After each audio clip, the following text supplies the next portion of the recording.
Puis la dernière vidéo que je vous ai montrée là, sur le site là, on a eu à faire le test sur 5 hectares. Pour cela, il est donc important oui, on a eu à faire le test, on a produit la tomate et machin autant sur 5 hectares. Maintenant, on passe sur 50.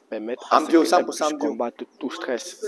Et tout stress aussi peut être l'occasion de pouvoir perdre. J'ai pas suivi. Risquer de quoi? Non, en fait, c'est une bonne question. Non, c'est une bonne question. Risquer de quoi? De quoi, oui. Non, allez-y, oui. Je vous écoute, non, s'il vous plaît. Développez, oui.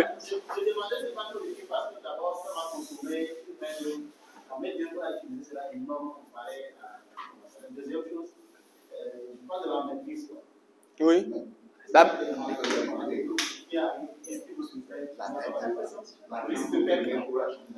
À quoi? Risque de perte lié à quoi? Lié à une éventuelle maladie non maîtrisée. Ah non. Lié à une éventuelle quoi? Maladie non maîtrisée. Non. Regarde. Ce qui est bien avec la science, n'est-ce pas? Oui. Comme je vous ai dit au départ, Thomas c'est le meilleur élève. Normalement pour moi-même, il devait être glorifié. Est-ce que vous comprenez? Ok. Ce que je vais vous dire, c'est que lorsqu'on fait une production des cultures, il y a ce qu'on peut maîtriser, il y a ce qu'on appelle des menaces qui ne dépendent pas de nous. On se comprend? Ça veut dire quoi? Ça veut dire, le problème, ce n'est pas de dire, on va faire des productions, on va produire des problèmes de maladies. Les maladies, c'est pas ça le problème. Il peut arriver qu'un jour, il y a un pluie torrentielle, ça ne dépend pas de nous. Est-ce qu'on se comprend? S'il y a des pluies torrentielles, on a tracé les lignes pour que ça puisse circuler. Il peut arriver qu'un vent, ça ne dépend pas de nous. Ça veut dire que c'est la nature. Est-ce qu'on se comprend? Maintenant, le fait de vouloir venir dire, ok, est-ce qu'il y a les différentes maladies, ravageurs et tout ce qui a là venir? Pour faire quoi? La plante a dit qu'elle a seulement juste besoin d'une logique pour pouvoir le faire. Lorsqu'on avait commencé sur 5 hectares, les 5 hectares, où je vous rejoins, c'est que entre les 5 hectares et les 50 hectares, qu'est-ce qu'on a eu à faire? On a augmenté le processus de mécanisation. On a plus augmenté ce processus-là pour réduire la pénibilité liée à la main-d'œuvre. Est-ce que tu comprends? Et lorsqu'on faisait sur les 5 hectares, c'est pour que ceux qui sont pour la main-d'œuvre puissent comprendre comment est-ce qu'on est en train de... Quels sont les différents process. Vous avez vu où j'étais là, non? Où je dis, voilà. Vous avez vu devant moi, ça c'est le premier. Et puis il y a même une vidéo que j'ai sautée. Vous avez ça dans la clé, il n'y a pas de souci. En bas, vous avez vu, il y a un petit tracteur qu'on a là qui permet de pouvoir faire, oui, c'est pour aller rapidement. Qu'est-ce qu'on fait? C'est que ce tracteur va permettre à ameublir rapidement le sol.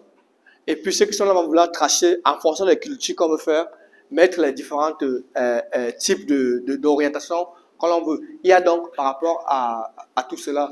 Maintenant, dit qu'il y a le risque. Non. On s'assure de pouvoir prévenir tout.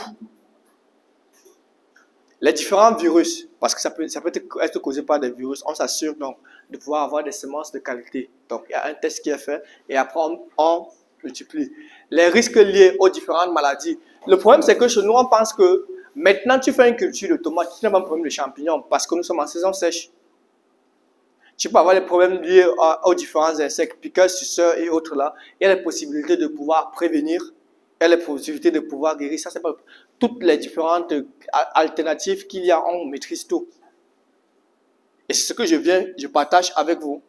Est-ce que vous voyez un peu? Par contre, pour moi, ce que j'ai remarqué, beaucoup plus en Afrique de l'Ouest, je pense que celui qui a, moi je mets la connaissance et la maîtrise de l'irrigation dans tous les pays de l'Afrique de l'Ouest à tout. Je mets ça au même niveau. Au même niveau? Oui, je dis, mais la connaissance, savoir comment produire et la maîtrise de l'eau à tout. Effectivement. Parce que ce projet, normalement, on devait le réaliser l'année passée. Ce qui a freiné à ce qu'on puisse faire, on va faire cette année, c'est parce que lorsqu'on a fait la maîtrise de l'eau pour les 5 hectares, il n'y avait pas de problème. Maintenant, lorsqu'on voulait passer niveau supérieur, il fallait encore augmenter. On s'est rendu compte que ce n'était pas bon. Ça qui a traîné. Et c'est même ça qui a traîné à ce que je puisse faire la formation ici, là, au niveau du Togo. Bon, quelque chose malheur est bon.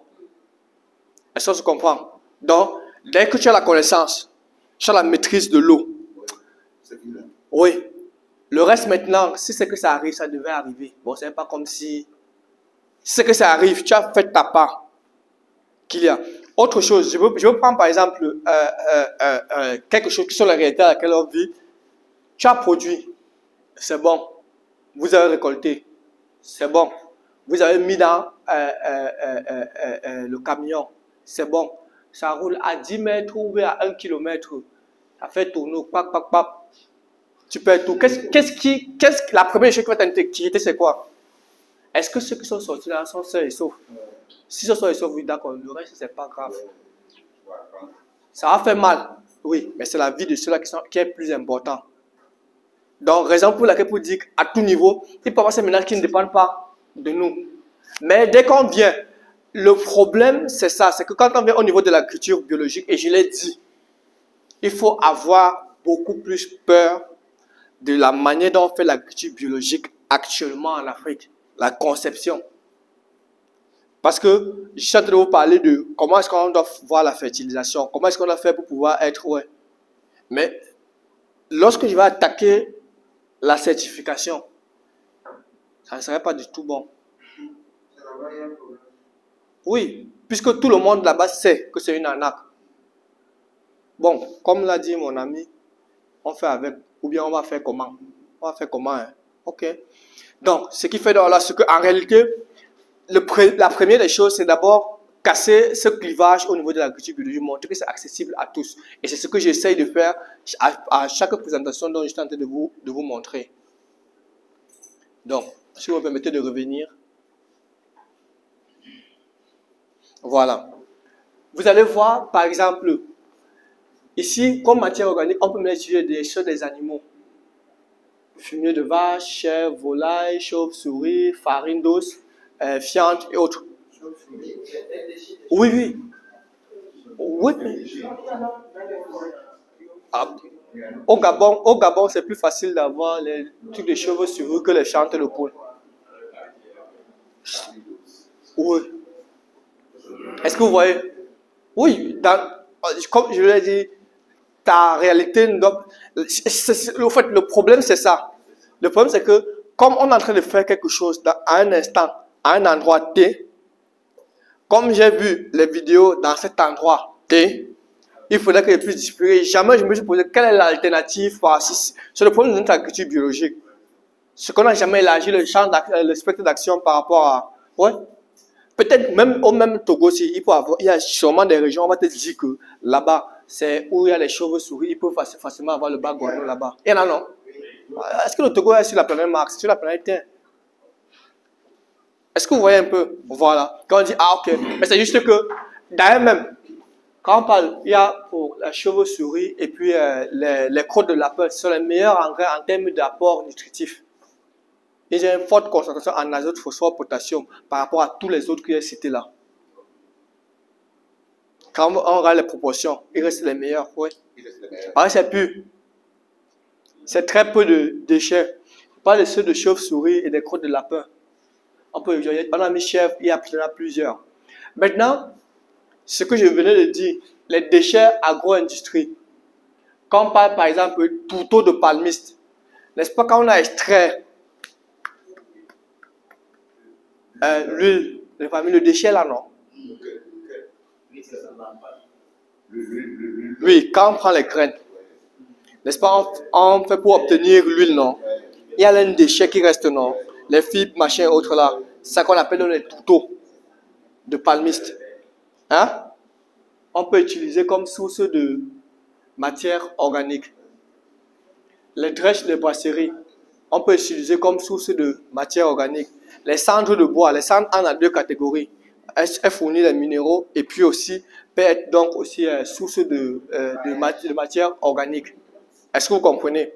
Pourquoi? Parce que la matière organique, quand on parle de matière organique, il y a une vie qui est à l'intérieur. Les vers de terre peuvent vivre, les coléoptères peuvent vivre. Est-ce que vous voyez un peu? Donc il y a cette vie qu'il y a là à l'intérieur. Par exemple, tout ce qui est source de matière organique. Par exemple, il y a qui font les productions de culture du cacao. Oui. Quand on fait quoi avec la coco? Ouais, c'est une puissante source de matière. Les cabos, oui, cabos, merci pour le truc. Cabos, qu'est-ce qu'on fait avec les cabos? C'est un puissant. On peut pouvoir décomposer cela, utiliser comme matière organique. C'est extrêmement